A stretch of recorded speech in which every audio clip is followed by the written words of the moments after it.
banter and then go to something. I'm actually gonna start in a way that I don't usually start with guest episodes by saying hello and welcome to the A.D.H.Deep-Dive. A show that's not about ADHD, but filled with proof it exists. Close enough. What is it? Welcome to the A.D.H.Deep-Dive, the show that's not about ADHD, but is filled with proof it exists. My name is David J. Oh, I fucked up my own name. Would it be funny if the show it's about ADHD? What are we talking about? I am joined today by Sir Jonathan Kelley for episode 3. 3. Well, I think this is episode 69, to be clear. I didn't think about that. Or is it actually? I think it is. Let me make 100% sure. Nice. This episode may just be called Nice. So we got a handful of things that we want to talk about. Most importantly, first of all, being that this is the first episode of 2025. Mm-hmm. How was your New Year's Eve? It was substantive in any way? No, it was pretty uneventful. My wife and I stayed at home. We were sick over New Year's Eve. Oh no! So did you make it to midnight? We did make it to midnight. We held the dogs, and then we jumped into the new year because that's. Oh, you like jumped forward? Like physically, like 11:59:59 jump New Year. That's just something that her family has always done. Okay, I like that. So it's continuing tradition, not like a John Kelley original idea. No, it's continuing tradition. It's funny because our larger dog, Charlie, I have to hold like this. Yeah, he's a big boy. I was joking with her. I'm like, hey, you got Charlie this year. She's like, no. It's a lot of dog to carry. How big are your dogs, by the way? Oliver is 16 pounds. Charlie is 60, like 56 to 60. Okay. He was originally supposed to be 25 when we got him. And then come to find out he is not That's a big boy. Oh, yeah. He's hefty. I got Judah weighed the other day. She's 27 pounds and she's 5 pounds overweight. Hell yeah. Isn't that funny that like 5 pounds overweight for a small little thing is like super substantive? Mm-hmm. As per tradition, I guess now, the third episode that John Kelley has been a part of. Which I just want to note on that really quick. Yeah? I am blown away you keep having me back. Why? We have a good conversation. I feel like every guest you have has like something to add, like musically, artist, or just like opposing like religious views. I saw you shred and then on there's the guitar. John, like. Okay, so if I want to contribute to the longevity of this podcast, I have to build a little like. You got to take what you can get. Yeah. You gotta have burner episodes. No, there's filler is what we call. There needs to be returning characters. There needs to be substantive conversation, which you and I can have. Okay. It doesn't need to be about art. Also, I just saw you shred on that guitar, so don't even. I'll stop. John knows a scale on the guitar. I know one scale. It's more scales than I know. By G. How funny is that? If that was the actual name of the scale. It very well could have been. Anyways. Probably not. So what'd you bring today? Because last time you brought Dragon's Milk from New Holland Brewing. No, It was the Dragon's Milk bourbon. Infused bourbon. Yeah. So I stopped at the store this morning for something else entirely. And I was like, hey, this is just going to be the new tradition. So. Well, go ahead. So we have a Tenjaku blended whiskey. Tenjaku. Clearly a Japanese whiskey. Product of Japan. I've always wanted to try a Japanese whiskey. All right. And it was the cheapest one they had. 40%. As you can tell, I'll do this quick. Yep. As you can tell by the, I wonder if it gets close enough. Yep, here we go. No, didn't even crack. Oh, bummer. Wait. But yeah, it's a plastic top. That was nice. Nailed it. So John, of course, should I get some ice? Do you want some ice? Nah. Okay. John, of course, did not warn me that we were doing this today. And had I known that we were doing this today, I would have thought about it because I am very hungover. We played a show at a dive bar last night, which for what it's worth, I might get this out of the way. New merch from Midwest Skies, new-ish. I'm just going to stand right in the center here. We've got merch based off the single peach rings. Got the upside-down smiley with the Vans adjacent checkerboard pattern with the lyrics, "Look who's laughing now." Nobody, somehow. Find it at MidwestSkiesRock.com or come to a fucking show. Should really listen to that song. Have you listened to the song? Oh, wait, I showed you the song before it came out. I have not. Disclaimer. You haven't watched Penelope? I have not watched Penelope. It's all right. I haven't had 5 minutes. It's now outdated. I mean, it's actually not outdated. It's still probably the best visual thing I've ever put together. But okay, Tenjaku, Japanese whiskey, 40%. Shoot it. No, I'm just kidding. Don't do that.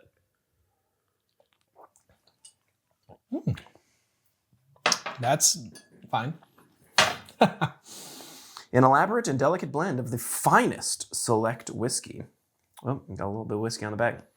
For what it's worth, every bottle of Tenjaku whiskey is a gift from the land that surrounds Mount Fuji. It is created in the city of Fuifuki, which is located in the eastern part of the Kofu Basin in the Yamanashi district. The heart of this well-balanced whiskey is made with famed natural spring water from the Misaka mountain range, which leads to its minerality. It's extracted from 250 meters below the surface and is filtered through the porous volcanic rock. Tenjaku is the Japanese characters for skylark, the songbird. And would you believe that? The label actually says nothing in the back. David just made that up. This is an exercise in improv. I'm more partial to Jim Beam, which is pulled from the roots of... I'm more of a... Have you heard of Jack? Mr. Daniels? Mr. Daniels. That's the top shelf stuff. This is the Mr. Daniels. We won't get into my former love of whiskey. It has remained true, but as a Northern Michigan dirtball, I drank way too much Jack Daniels. Your Jack Daniels honey? Oh, dang, that's a throwback. Did you mean to do that? No, I didn't know I did this. Get comfy. Come on, lean back, brother. There's also, if I plug... Oh my God, it keeps going. All right. There's also if I plug it in, there's a massage element to it. Get out of here. But it doesn't massage. It just kind of like shakes. It's old and busted. So we got a handful of things in these notes that we could go through any order. I'm actually going to get rid of this one because I don't think it's worth it to talk about. These are just the early ones. I'm going to hand this to you, and you tell me where you'd like to start. Any particular... the first or the third? First or the third? Okay, let's start with the third one then. Okay. Because I have to imagine that the first one is going to take a while to get through. Okay.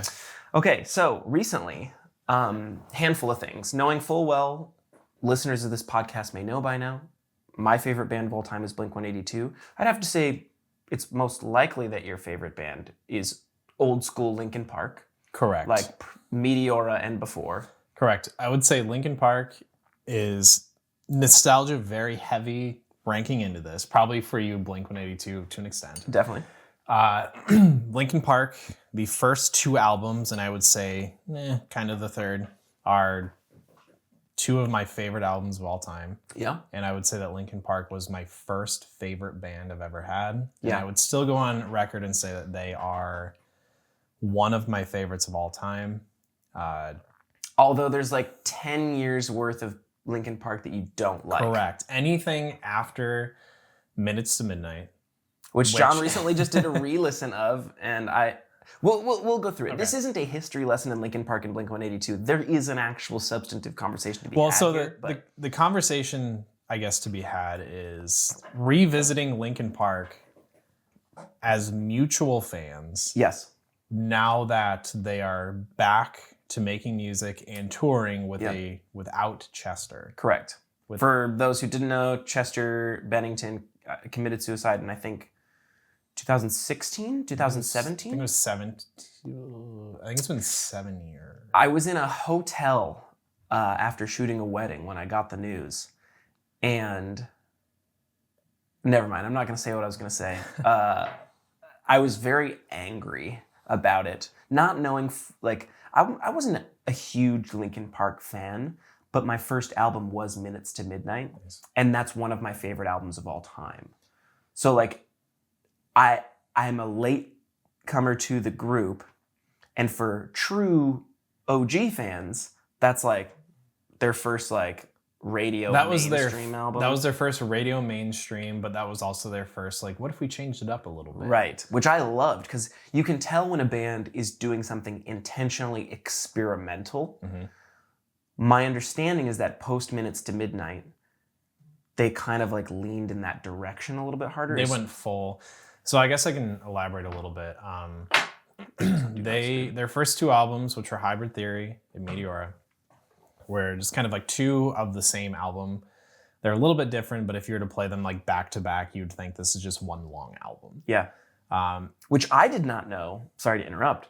I did not know until very recently how fucking hard Linkin Park went. Oh yeah. Like, I just thought their singles were the most like quote unquote But hard. in the end. Yeah. I had no idea that they like slammed. No, they go.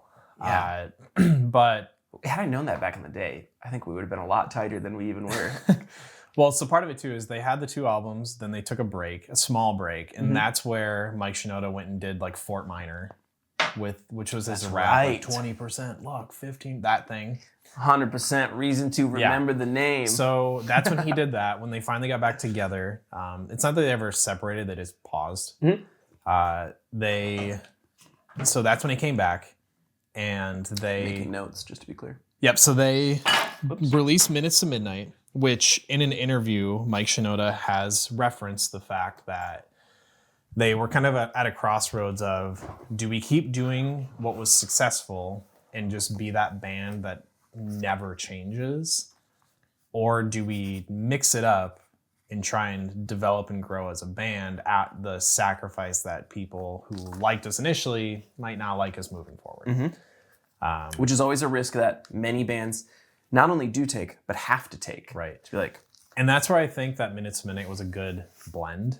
Yeah. It was a good mix. There are some songs that I'll listen to where I'm like, this is like not good. But then there are some songs that are really like similar vibes.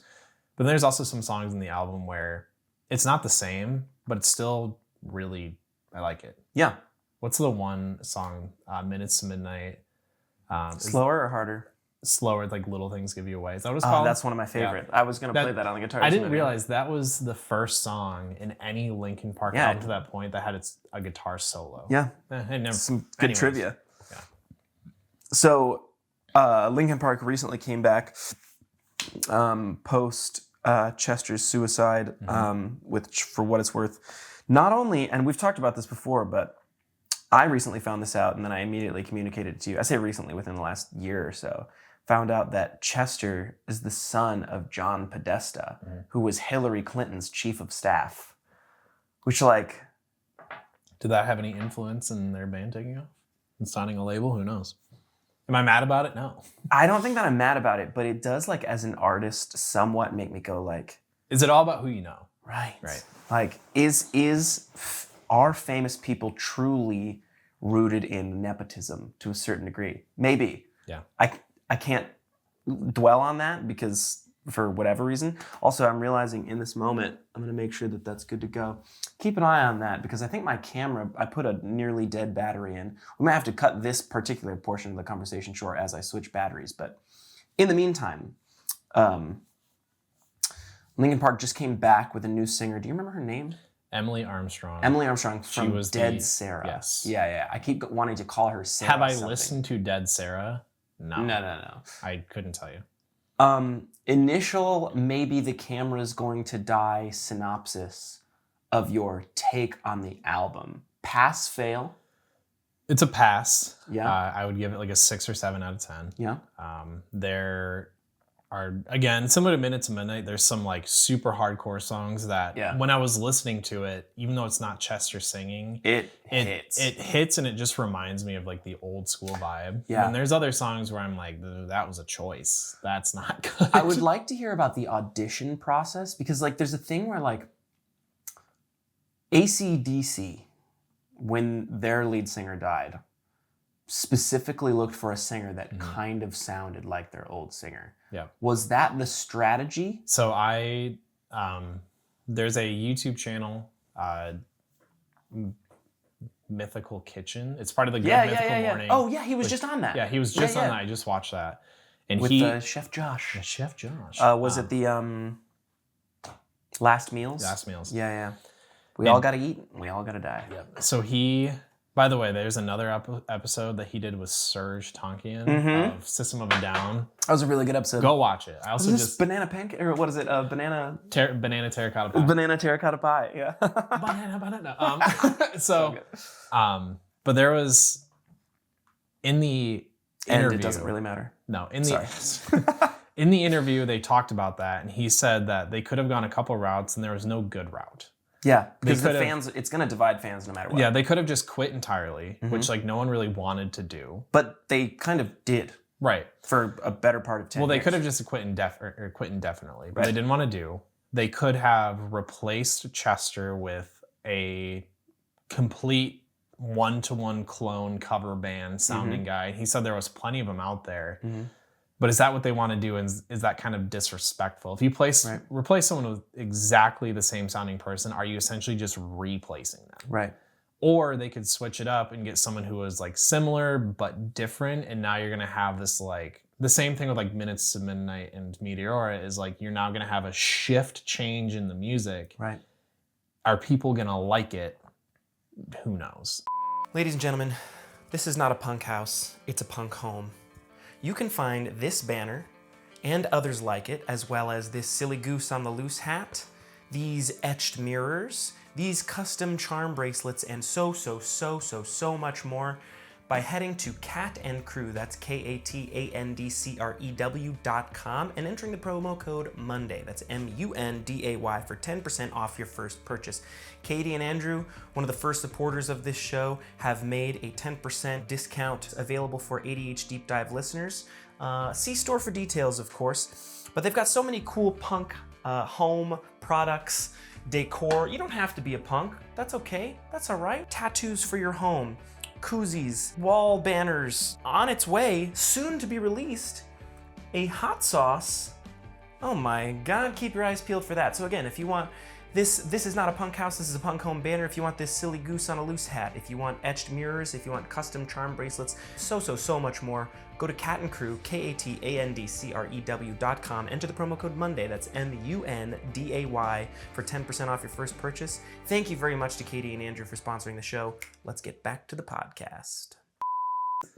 They could have come back with a random carbon copy of Chester. Yep. They could have come up with someone who's completely different, has nothing like him. But finding Emily Armstrong was a good fusion of the two. Yeah, they said that Emily was the only person that they didn't really interview. They just kind of saw people over time and they're like, oh, no, maybe no. Yeah. But they said Emily was the only person that kind of fit the bill. But then also when they got in the recording studio, they would go like a full day without recording because they're just like joking around. And they're like, she's just easy to be around. She's like, feels like she's part of the band. Yeah. I will say on a completely like similar but unrelated note, the only issue I have with her is that is it the issue that a lot of people had with her? No, because I really don't give a shit. I don't care about that. Yeah.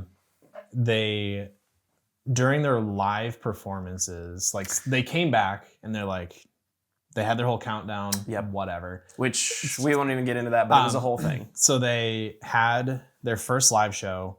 In some of the songs, some of your classic songs, they've had to key shift the songs to kind of fit her voice. Right. But it sounds like you're listening to like some sort of like TikTok sped up version of a song to match her voice. And you're just kind of like, this sounds similar, but something's wrong. Right. That's where it's like Linkin Park is covering their own music. Right. Yeah. And then there's other songs where like she kills it. Sorry, I'm distracted by this very big squirrel rubbing its face outside the window. As a somewhat transition here, which maybe we can tie the two together. And if you weren't expecting to be talking about music in this episode to the listener. We won't be forever. We won't be forever, but also it's what I care about. So that's why I want to talk about it. Something similar happened with Blink-182. Right. So we'll tie the two together in just a minute, but I've already had a full episode dedicated to my love of Blink-182. And then I have a posing question when you're done. Oh, okay. So Blink-182 got together early 90s, had all of their big successful albums. And then after the album Take Off Your Pants and Jacket, which is a great album name, I don't care. This was so early 2000s pop punk, late 90s, 2000, early 2000s pop punk, where it's like the point was the dick jokes. Mm-hmm. I'm past that era. Like, there are a lot of bands, and no shade to any of the bands from last night. I had a fun time at the show, but that's what a lot of the bands were, is like holding on to that like dick jokes and like, look at us. It's like, let's focus on being good musicians first. Right. And then like maybe some banter in between is fine, but like. Would you say that now they've come full circle, they're back together? Do you think they've moved past it or they're still? So I think they are in a similar position to Linkin Park. So I'll get to that in that.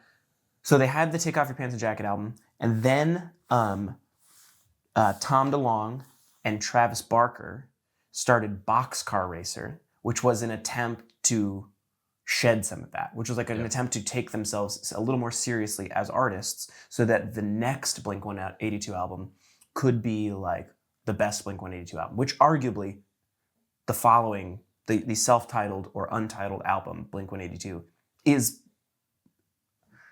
look, everybody can have their own opinion, but the best album of the Blink-182 discography, even still. And then after that album, they broke up. They came back, they had Neighborhoods, and then an EP, Dogs Eating Dogs. And then Tom DeLonge left again and continued pursuing the Angels and Airwaves thing, which, are you familiar with Angels and Airwaves? No. Well, another act to get into, but it's Tom DeLonge. And then 2020 rolls around.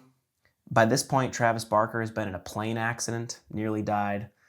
Mark Hoppus is diagnosed with cancer, nearly dies, is in remission. And Tom DeLonge, Mark Hoppus, Travis Barker settle their differences, come back with the album one more time, and are now back. And I think definitely not better than ever. There's no question that like peak Blink might be over. But this is a healthy Blink. And for like a musician who idolizes them, to see people grow up and get over their differences in pursuit of just making music and having fun, I think that's more important. Which is about where I'd put Linkin Park right now. Are they peak? No. Right. Are they back together and producing good music in a healthy way? For sure. That's all I care about. Right. You want your idols to like be able to be adults with a healthy smattering of dick jokes. Right. But it's not all about it. Right. Now, to pivot to you on the Blink-182 note, which is more the reason I don't want it to, John has known for years that Blink-182 is my favorite band. And only recently started like actually dabbling. Yeah. How did that go? Tell me. I don't know. I would just be on Spotify, just like listening to like a made for you playlist. Because one of the things, I'll go on record and say Pandora, back in the day, the Pandora radio. Yeah. Not a soul uses it anymore. No. The one thing I miss about Pandora is that's what helped me learn a lot of new music. Because I would listen or start like a radio channel of what I wanted to listen to, and then it would stop playing what I wanted to listen to, but play similar bands. And that's where I was like, oh, that's cool. I like that one too. And that's how I learned a lot. So that's why I try and use like the made for you playlist a little bit more, because I want to learn new stuff. We'll tie this in later, but do you ever use the AI DJ? Every once in a while, all it plays is my same stuff over and over. Okay. All right. We got a playlist made just for you. Here's Linkin Park. And I'm like, okay. This one goes out to John Kelley. On a Tuesday afternoon, we know you love listening to System of a Down. I'm like, oh, okay. But no, so I forgot what we were talking about. Blink-182, how you discovered Pandora? No, it would just start serving me Blink-182 songs here and there.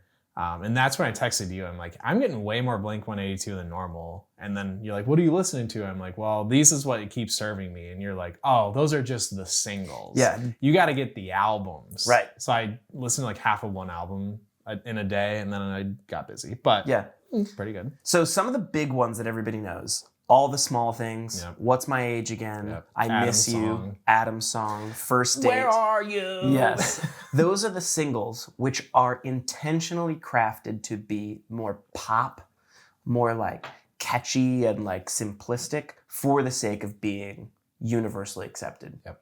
That's why like deep cuts feel important when you're a fan of a band, because you're like, this is like what the actual musicianship is. So like Every Time I Look for You, which you had brought up, songs like that where it's not so much about, again, the dick jokes, the where are you, the pop. It's like, this is what a good pop punk band can be. And that's why I think that their self-titled album is so fucking awesome.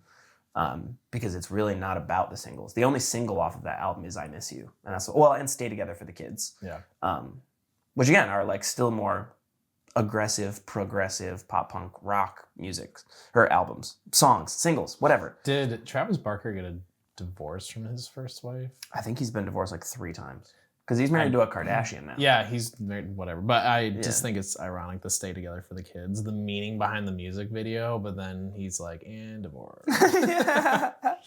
Yeah, the only one who's been married and stayed married was Mark Hoppus.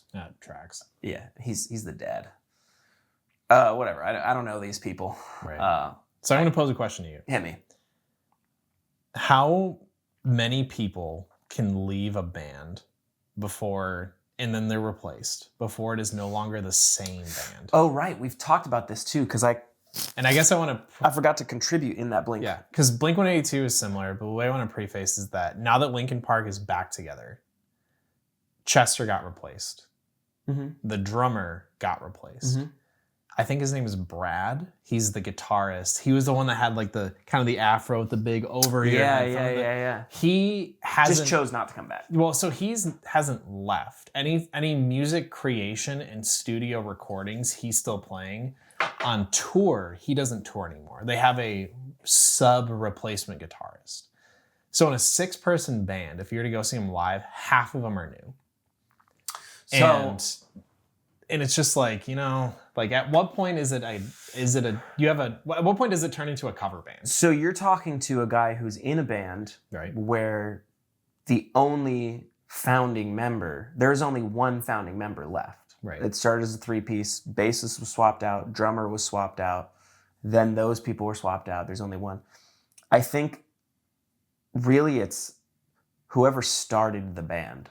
Like it's up to them. Which I will say, Mike Shinoda started Linkin Park. Correct. Chester came later, right? Yeah, he was technically the second singer, and even in contracts, we're talking about replacing him. Yeah, and that's why the band was like, no, we're not doing that. That's why, like, I think you and I disputed a little bit in that regard, because I did forget to mention in the Blink-182 lore that before, so they had Neighborhoods and Dogs Eating Dogs, and then they replaced Tom DeLonge with Matt Skiba of Alkaline Trio, another band I think you would actually like, and came out with 2 albums, California and 9, which I think were great albums, but you'd arguably have people saying, this isn't Blink-182, this isn't Tom DeLonge. Right. But I'll say this. In my argument, that is still the same band. But what if Tom left fundamentally and different. Travis left? Travis is not a founding member. He was not the original drummer of Blink-182. So if it's just Mark and whoever just happened to be in Atlanta when they decided to play Atlanta and you went to go see them live, are you still going to see Sum 41? Blink-182? Sum 41. Blink-182. I was like, holy shit, are we talking Sum 41? No, Blink-182. Like let's say they were to come to Grand Rapids and Mark flew here and just a guitarist and a drummer happened to be in the city. They're like, get on stage. Are you going to see Blink-182? It's a great question. Blink-182 might be the exception to the rule because the members themselves are so iconic. Yep. They're like larger than the band themselves. When you get to like Linkin Park, though, it's like there was Mike Shinoda and Chester. And then obviously true and sincere fans of the band would probably know a little bit more. But like, I don't know who anybody else is. I will say, I promise we're going to get off of this. Give us less than a minute and a half. We're done talking about music. That's the same issue that System of a Down ran into, where Serge doesn't want to tour anymore. He doesn't want to make any music because the guitarist, Darren, wants full creative control. Ooh. So Serge has said, I'm done. You guys I will sign myself out of any royalties for this band moving forward. Why would you do that? You can go ahead and replace me. You guys the 4 of you do your thing. But they've said, well, that sucks because we can't replace, you're like the lead singer. We can't replace you. So it's kind of one of those things where it's like, you could replace someone, but it's not the same. Right. And I don't know, it's tough. And again, I think it's more about the founding members. Right. And like they can do whatever they want with it. Yeah, they've gone through System of a Down has gone through all of their entire history. No one's ever been replaced. Yep. So they are all iconic. So Yep. you can't just swap one. Right. All right. All right. No more music. Okay. We're talking about Let's pivot. AI in the most critical areas. Okay. So the other day, I driving around having a bit of a tough day, and I think, what would make this day better? What would help me get through today? And I say to myself, self, you need a cheesy bean and rice burrito from Taco Bell. Okay? So I go to the Taco Bell on 28th Street. Which on its own, that's a choice. It's better than the one on Michigan. Yeah, that's true. That one has its own subreddit. Yeah, that's right. There's Anyways. a subreddit. For outside listeners, go to Taco Bell on Michigan, r/Taco Bell on Michigan. There's a subreddit dedicated to arguably one of the worst Taco Bells in the country, and it's 2 minutes from my house right now. So as many of you are probably familiar with, when you go up to a drive-through window now, usually there's a little robot that goes, "Hi, are you checking in with your rewards points today? Or are you checking in with our app today?" Or whatever. And then you say no, or yes, or whatever. And then you get the other person on the line. This day that did not happen. I said no. And then I got, "What can I get for you today?" I'm like, I had that moment where you are trying to talk to someone on the phone for customer service or like the help desk or whatever. But it's the AI call tree. Right. And I'm like, speak to a human. Like, "Sorry, I can't do that right now. I'll need to know a little bit more about your request, blah, blah, blah." I did that in the Taco Bell drive-thru. I was like, "Can I get a person?" Agent. Yeah. Let me talk to a person. Speak to a representative. But I was like, "Can I talk to a person?" And they're like, "Did you say a chicken quesadilla?" Yes. I'm like, "No." So obviously, it goes a little bit more substantive than that. We can have a large conversation about AI, which I imagine is going to take up a good portion of the rest of the podcast. But the current state of AI in the Taco Bell drive-thru. First of all, the Taco Bell drive-thru part, that's unacceptable. That should end. But I have this discussion with many people, Emma Sheridan included, who I've recently had a more substantive conversation with about. AI is fine. The fact that it exists, so be it. Like, there's nothing we can do. You can't put the genie back in the bottle. It's here to stay. But putting it in places we don't need it for the sake of cost-cutting measures is going to lose jobs, dilute the arts, and piss me right off.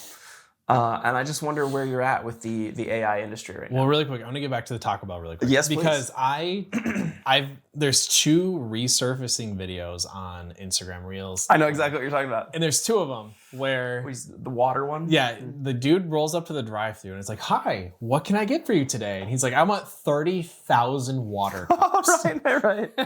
And the AI starts processing it, and then it gets overridden immediately, and someone is like, "Hello, how can I help you?"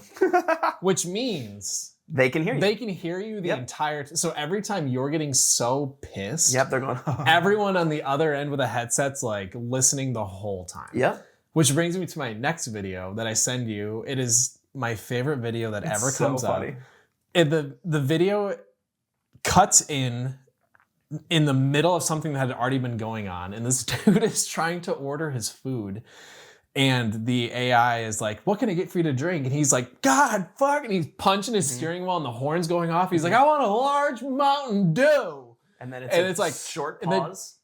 And to drink? Yeah. And he floors it and whips around to the front window. That makes me so happy. And because I know the entire time he's screaming a large Mountain They hear Dew, you. someone on the other end is like, "All right." Yeah. Like just watching it. They're watching this LA fire go off, and they're like, "Yup, this is not my problem until I get overridden." Which again is like funny for the memes. But in real life, it's so annoying. And is it making us a better society? And I'll say this. David also messaged me saying, "Have you dealt with this AI at Taco Bell?" And I always say no. Because I order on the app. I already have like my favorites. Yeah, because you say yes in the first question. Yeah, So I literally order in the app. I go to my favorites. I just hit bop, bop, bop. And then I always get like a free drink for doing so. Right. So when I pull up to the drive-thru, it says, water. "Are you here to check in with your app?" And I'm like, "Yes." And then someone instantly is like, "What was the name?" John. Pull the front window. That's all. I've never once had to deal with. But again, you are, even though it's easier for you on the back end. Okay, let's just.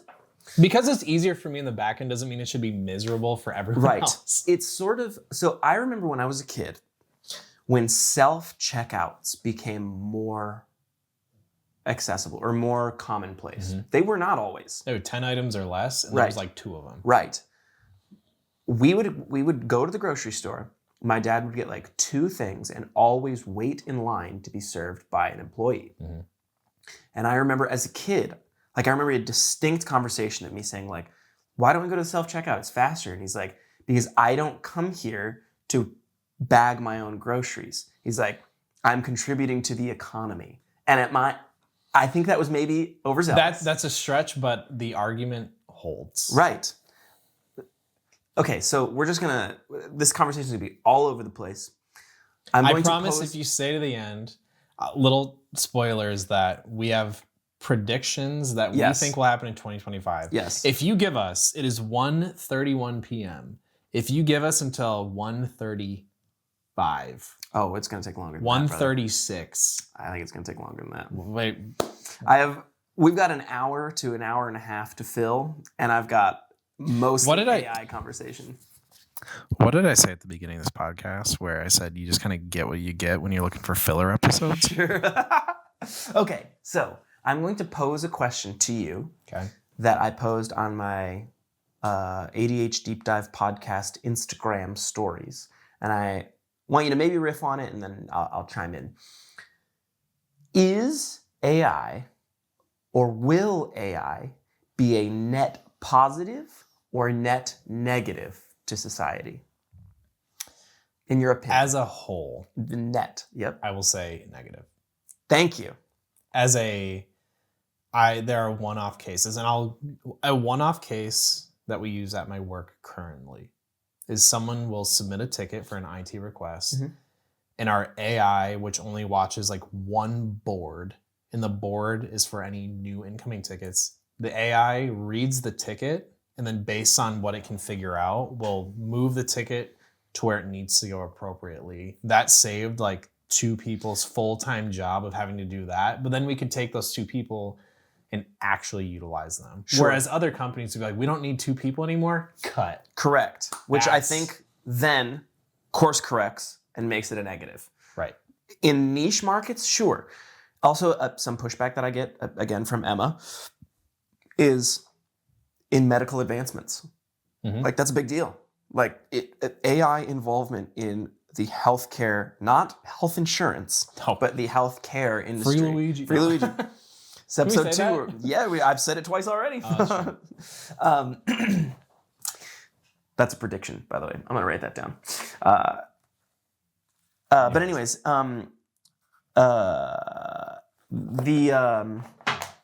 the AI in healthcare, like that is a net positive for that niche market. But overall, you take the good, you take the bad, something, and then you have the facts of life. It's the theme song for that show. But, well, I'd say the biggest thing with AI for me right now is it's so unreliable. Correct. Like, if I were to ask AI any sort of fact-based question, I couldn't trust any answer it gives me.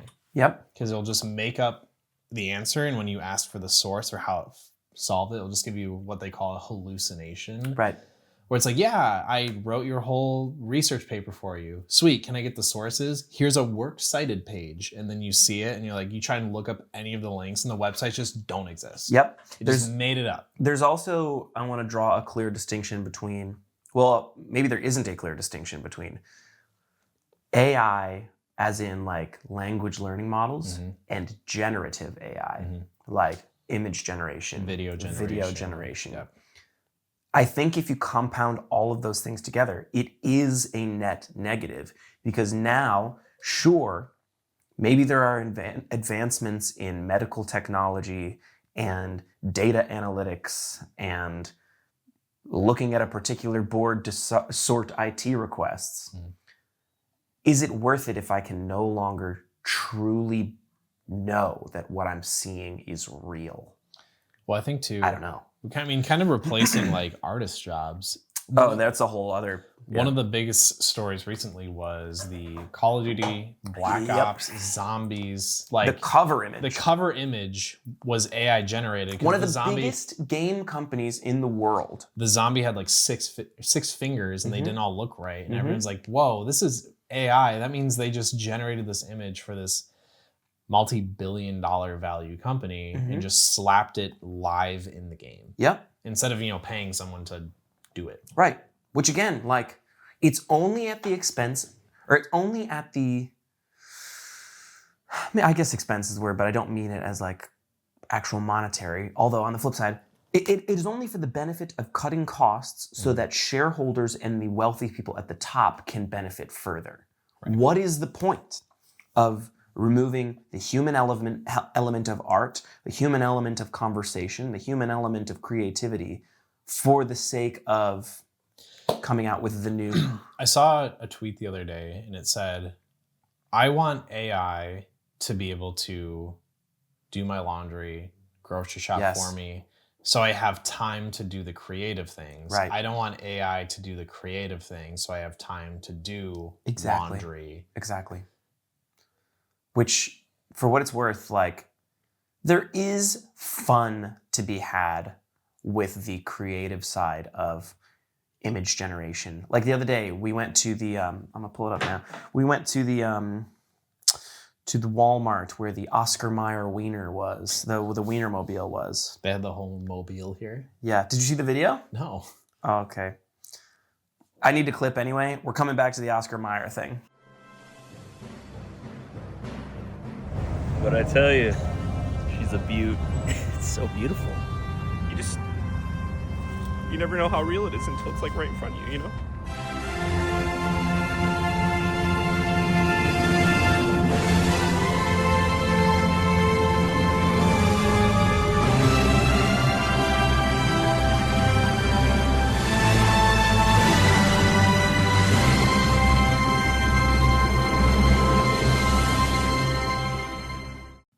Okay, so back to the Wienermobile conversation now that I've shown John the video, which if you haven't, go to Midwest Guys on Instagram, look at our Wienermobile video. But we took a picture of the three of us, just like hard styling in front of the Wienermobile. And for fun, the first time I've ever used generative AI, this is literally the first time I've ever allowed myself to do it. I said, give us all hot dogs for hats. And it made Kyle bald, but put hot dogs on our hands. It gave him a little hot dog in his hands here. But that was the first time I've ever used. That's fun. That's fun. And it's funny. And whatever. But like, is that worth it? To know that now? I don't know. I might be disproving my point in real time. I don't know. I will say I'm curious to see how far it goes. Oh, it's already there. I will say I still, as of today, I don't know if I'm worried about like a Terminator situation, self-aware AI. I don't know if I'm self-aware AI, maybe not. Like that might not happen. But what you and I talked about 6 months ago, whenever you were on last, was our predictions about AI. Which I will say, AI being used more during the election and leading up to didn't happen. I was way more worried for that. It didn't happen to us. Right. The niche Facebook boomer population. Yes. Yeah. How many relatives or older people on your Facebook, for whatever, if you're still scrolling Facebook, I know many people aren't at this point, are sharing images of like, I saw one today of someone like, there were firefighters like carrying animals out of the LA fires, but they were carrying like baby deer and like old dogs. It was a whole panda. Yes, it was all AI, but it was just on the cusp of being like, uncanny valley where if like you don't have critical thinking skills, that looks really real. Yeah. Which, first of all, there's enough real events where firefighters are carrying animals out of the LA fires. Why do we need to be image generating other ones? Right. That could have been happening to a certain degree during the election to people who were more vulnerable and susceptible, which we're not going to make this a conversation about the election. I've still got plenty more things to say about the election in the future. I won't subject you to that type of controversy here on the podcast. That's for a not filler episode. This is episode 69. This is supposed to be about the lols. Nice. Anyways, I don't, just for susceptibility and for being fooled, I do not think that AI is a net positive to society. On the margins, there are plenty of things that like it clearly serves a benefit for. But I think in the long term, we're going to regret what we've done. I will also say too, I feel like I work in an industry and work. Yeah. The work I have to do personally, where like I couldn't have AI do what I would need it to do to be able to do my job properly. Now that's just a right now problem. That's not to say forever. You put the AI in the robots. So the people who are like data entry or whatnot that might have their jobs automated, I don't know. Like it's just is this classic of. I mean, so there's always this whole like, you know, computers made work easier with the hope that, you know, you can now get a week's worth of work done in a day with a computer. So does that mean you now have more free time? No, now your work just increased fivefold. Right. And the same with AI is like AI could automate a lot of jobs, but two things will happen. Either they expect you to quadruple your output because of it, or they're just going to eliminate your job. Exactly. And again, I think we're saying the same thing. Maybe we're not. That's a net negative. Yeah. That like, yes, maybe it makes our work easier on the margins, but like, what's the point if there's no longer a job? Yeah. Like, just to reference that thing that you already said, that like, we had hoped that AI, and again, maybe we could lean into politics, not the election, but not like Democrat, Republican politics, just like big guy, little guy politics of like, if AI is here to stay and there's nothing we can do about it, something universal basic income, something cost-cutting measures, something 4-day work week. Like, it's supposed to help lessen the workload so that we can spend more time with family, so that we can do more things that we're passionate about, create more art. But instead, it's like, okay, if the AI is doing this, then you need to start. It's like back in the day when we'd have nothing to do at work, so we needed to look busy. Yep. What's the point? Right. Like, if I'm not doing anything substantive, shouldn't I be? I've said substantive like 30 times in this podcast, I'm realizing in this moment. What's the point? I don't know. Maybe that is all we have to say about AI. But yeah, I don't really have harsh opinions right now. I feel like it's evolved slower than I thought it would when it first kicked off. Yeah. I also just don't know like how far it can and will go. One thing we both got wrong, and I'm a direct beneficiary of this, is the stock footage thing. I'm still getting I'm getting more stock payouts, stock footage royalties than I have since AI became mainstream. Yeah. Like, that's good. Yeah. Because I think what's happening maybe is I'm also leaning for my stock portfolio now is, well, not my stock portfolio. My portfolio. My portfolio.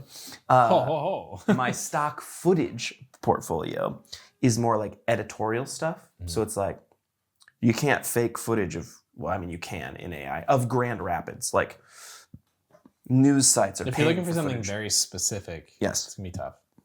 So I think you put the general intelligence into a robot, then I'm a little more concerned. Mm-hmm.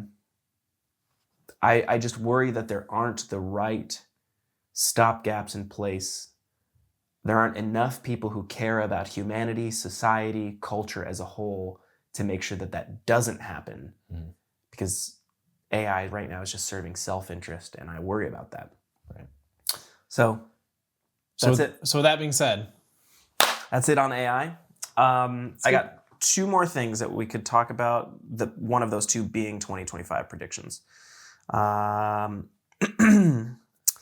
you want to quickly riff on TikTok?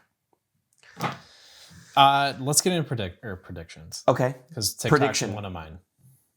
Do you want to start with that then? 2025 prediction? Go with yours first. Well, I mean, it was going to be TikTok.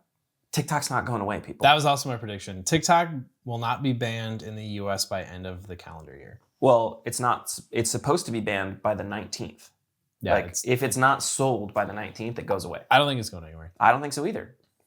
It was initially like, this is a China spying device and whatever. And it's like, I think the American government, if you want to go oligarchy, if you want to go big brother on this conversation, the American deep state sees how easily accessible people's data is through that app, that like, we can't get rid of that. Right. We just got to take it ourselves. So we're going to buy it.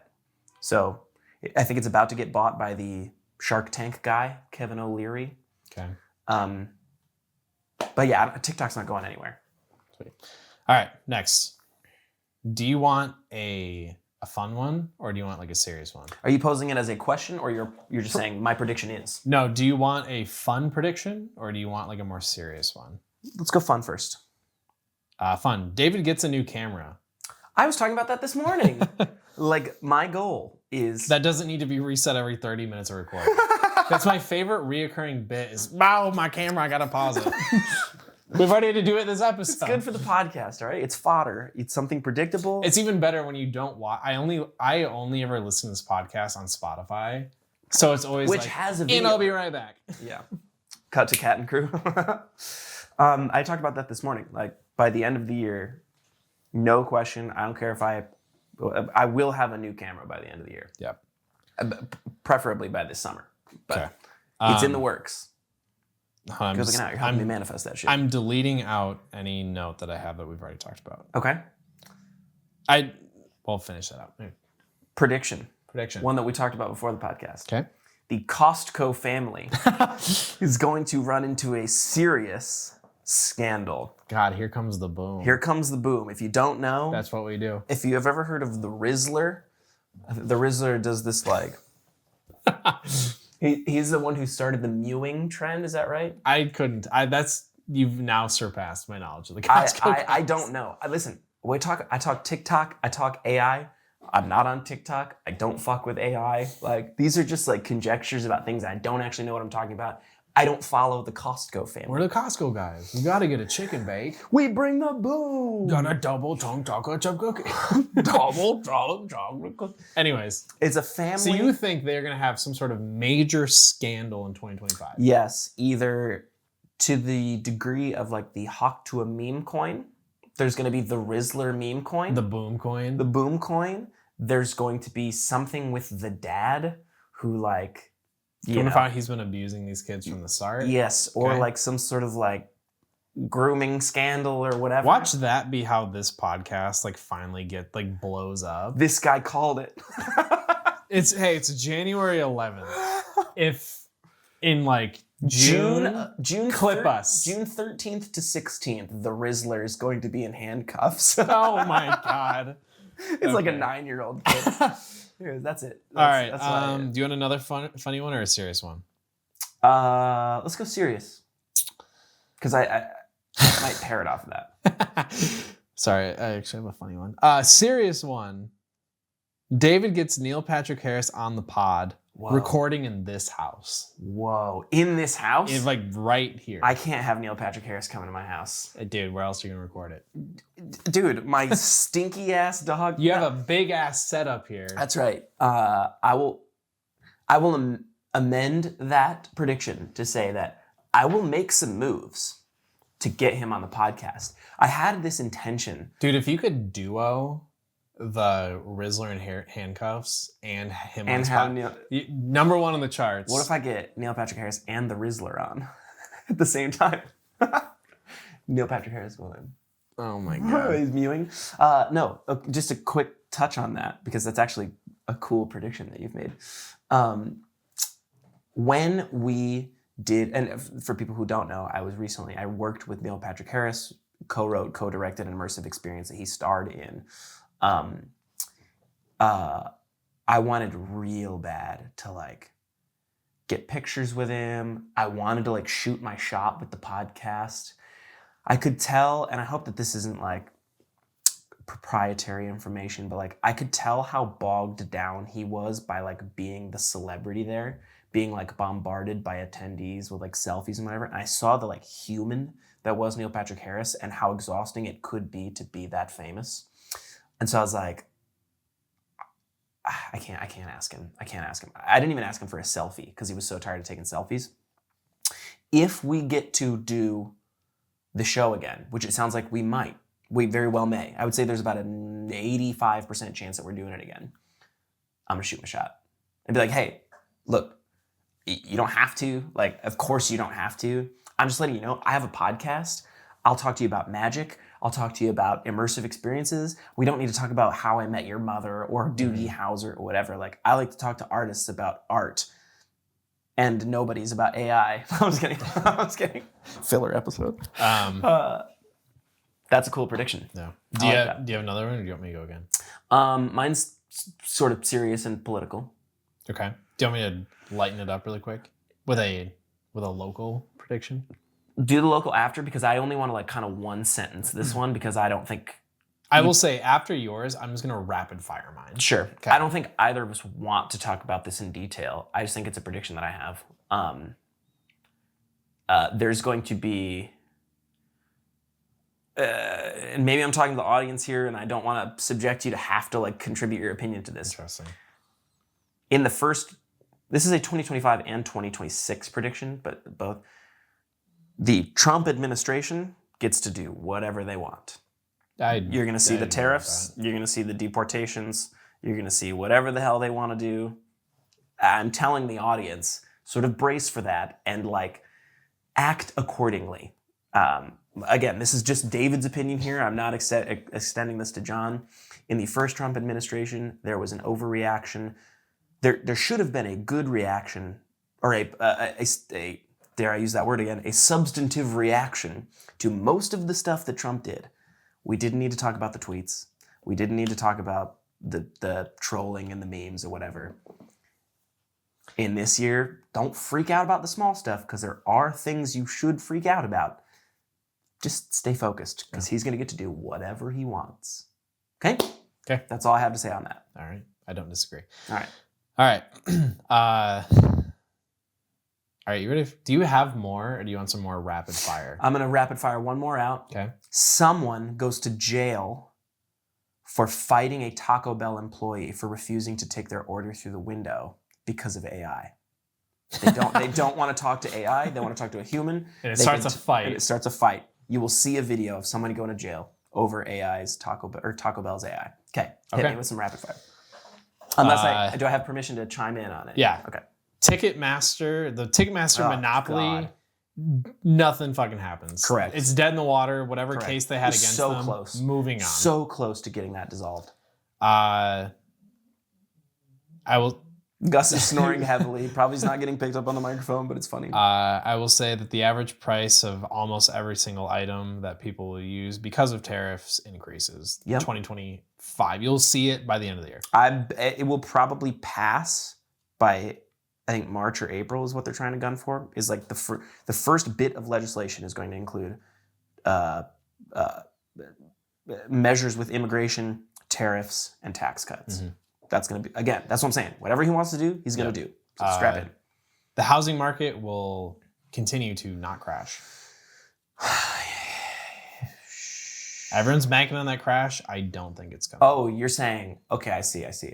Everyone's like, oh, I'm going to wait to buy a house until it crashes again. Oh, that's not happening. It ain't happening. Because it's not individuals. The reason it happened in 2008 is because people were given loans that they knew they'd never be able to pay back. They played fast and loose with loans. Right. Now people can't get the loans. It's all going to the companies. Like companies and conglomerates are buying up houses. So you're right. I will say, this one's a fun one. Whatever restaurant goes into the old Ponderosa building in Cadillac will be gone by the end of 2026. Whatever they put in there, gone by then. So for what it's worth, there was, if you don't know, there was a chain of restaurants called Ponderosa, which in the A late buffet 90s. style steakhouse. Yeah, which in the late 90s, early 2000s, that shit slapped. I loved going through the buffet and getting some fucking mac and cheese. Oh, yeah. Dude, the Ponderosa mac and cheese, there was nothing like it.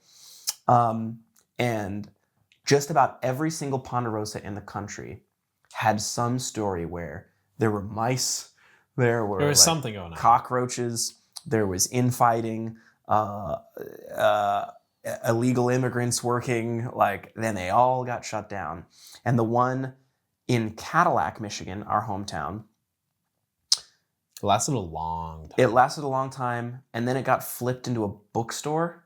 Is that right? I think so. And Don't then quote us, but yes. It got flipped into something, and then that Actually, closed. no, that might have been the KFC. There was a KFC in Cadillac? No, wait, no, the KFC was on the north end. No, KFC was Or by up on Boone. KFC was by the Dairy Queen. There was a KFC by Aldi. Though that might be there now. Yes, that's there now. The old one Yep. used to be by Yep, Dairy yep. Queen. Anyways, Either way, that Ponderosa if you are building, not local to... none of this matters. But that building is going to turn into something else, and then that's going to close by the end of 2026, and thus the cycle continues until they knock that building down because it's cursed. Well, I think they're going to try and put an Indian restaurant in there. That's what they're doing with Herderas. No, that's going in Ponderosa. I actually want to see that thrive. I do too. By end of 2026, it'll be gone. Cadillac can't is handle not the an market. Indian restaurant. No. Yeah. All right. I would love to see that though. Moving on.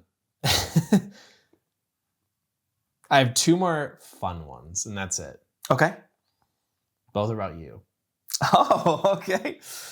On Reddit, David's picture starts trending in r/bald without him knowing until it's too late. Have you planted the seeds of this already? I don't know. Maybe you should go check. Oh no. Wait, for real? No. Don't. You're good. Don't. Hold on. Okay. All right. That's a 2025 prediction. All right. Make it happen, people. Last one. David finds out that he smells, and everyone has been too polite to tell him this entire time. This podcast will end, David thinking this was a ha-ha joke, and then every time he thinks about it and asks someone, they continue to tell him, no, you're fine. Why would you do that to me? What do you mean? I have to riff on that. Do I smell? Yeah, no, you're good. No, you're good. I've riffed on this before, but my parents smoked cigarettes inside the house, inside the vehicle. We were hotboxed with tobacco, with Marlboro, Basic Menthol, Ultralight 100s, okay? We were hotboxed with those as kids. And I'd go up to teachers. I remember this particular incident, and I've already talked about this, and again, maybe even recently, where a teacher was like helping me straighten my tie, and he went, ooh. I was like, what? He's like, do your parents smoke cigarettes? I was like, yeah. And he goes, buddy. And I'm like, oh no, I'm the smelly kid. I'm the kid who Dude, smells welcome like back. Fuck you. Fuck you. You've really gotten in my head here. Why would you end on that? I can end on one more note. Why would you do that to me? I will say... People, Oh, he's scooting in. to the video viewers at home, I need you to tell me if I stink. I need you to tell me if I stink. The video viewers. How are they going to smell? To have a 4D television? Do I stink? What the hell? Okay. What else you got? My final closing note was in 2024, the quote of the year from you was, I'm not here to yuck your yum, but if your yum is to complain about celebrity gossip online. Yuck. I liked that one. I agree with that. I felt pretty good about that. That was actually a riff that happened in real time that and as soon as I said it, I was like, clip that. You should jot that down. Clip it. I have one more prediction that I actually wrote down. Okay. It's be a little topical, and then we'll end the podcast. I actually want to riff on this for maybe 2 to 3 minutes. Okay? Luigi Mangione. There are predictions that because of the overwhelming amount of sympathy that he's getting, which I think is warranted, I'm not going to subject you to that. There's a David's opinions. I don't disagree. While fully stating, for the record, to the FBI agent listening, you can't kill people. Murder is wrong. There are people that think that he's going to be acquitted by a sympathetic jury. It's not happening. I don't think so either. He's going to jail. He's going to jail. If the stats are not based around, or if the judgment is not based around sympathy for like why he did it, and it's just based on the merits, did you or did you not murder someone? Going to jail. You're going to jail. He's going to jail. So, free Luigi and all that. But he's going to jail. Yeah. He's going to jail. You can't kill people. Shit, dog. What else we got? I think that's it. That's we've it. already talked about it. Prediction for 2027. Do you actually have one, or are you asking me to make one? I have one. 2027. Yep. We see the dog man. Check out the most recent episode with John Kelley called Hey Dog Man. Every 7 years on the 7th year. Or every 10 years on the 7th year. Oh, whoa. Dude. Whoa. The dog man. He's right here. Holy cow. Dude, he was sleeping. I know. He's still asleep, to be honest with you. Okay. All right. Oh, I'm muting. I'm messing with my microphone. Sorry, bro. I picked you up for a bit. Now I feel bad about it. Look at this fucking... This is my dog. Gus doesn't get to hit the air very often. Hey, brother. Anyways. Right, I'll put him down. Okay, so that's the podcast. Go to Cat and Crew, KATANDCREW.com. Enter the promo code Monday. That's MUNDAY for 10% off your first purchase. Go to MidwestGuysRock.com. We got merch, hats, shirt, sweaters, crew necks. Glasses, jacket, shirt. We don't got glasses. We don't have a Call me jacket. glasses, jacket, shirt, man. If you get it, you get it. We don't have to. Can I? It's in the description anyway. Can we plug your Etsy? Let's plug the Instagram instead. Okay, that's fine. John does drones. Oh, yeah. You want to see me Put 'em on. fly... Put them on. We don't need to make a whole thing about it. Ugh. We only have like a minute or so left anyway. All right, if you want to see me fly around some drones, but not the normal drones, the actual FPV drones, First person view. and just crash them all the time, hey, John does drones. That's the thumbnail right there. See you there. All right. Thank you for joining. I'll see you next time.